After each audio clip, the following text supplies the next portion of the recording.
month, the House is going to move its budget. Senator Reid acknowledged that the Senate expects to move their budget later on this month. Hopefully, out of this process, we can go to conference with the Senate and maybe come to some agreement. So what goes on in these meetings? I mean, you talk about a nice conversation. You keep talking about your relationship being pretty good with the president. It's hard for any of us to believe that, given how personal it seems, given how pointed the language seems to be, and that you're just at such a basic philosophical, ideological, practical disagreement. I mean, you've got Congress left town, both sides hate this deal, and yet it's going forward. We had a very pleasant meeting, but it was also a very frank meeting. I made it clear to the president that he got $1 trillion worth of tax hikes in Obamacare. He got another $650 billion worth of tax hikes on January the 1st.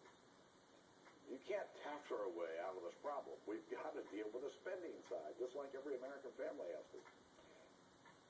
You've used some tough language this week, and at one point this week, you directed your fire at the White House and at the Senate. And here's what you said. We have moved a bill in the House twice.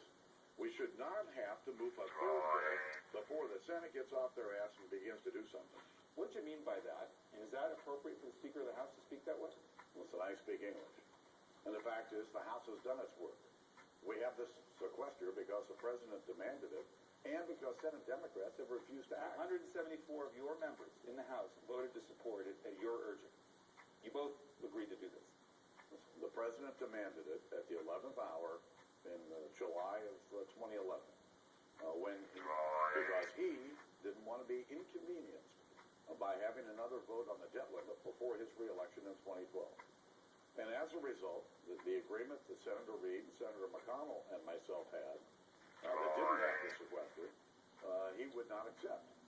So he demanded that we find a way so he could avoid a second debt limit vote before his reelection. That's where the sequester came from. So